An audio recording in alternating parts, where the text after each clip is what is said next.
तब बताई मम्मी जी अब की करा से ला जाए। तब बताई अम्मा जी अब की करा से ला जाए।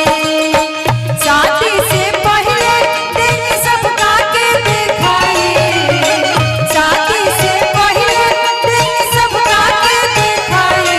तब बताई अम्मा जी तब बताई मम्मी जी अब की करा से ला जाए।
नगद रुपया 3 लाख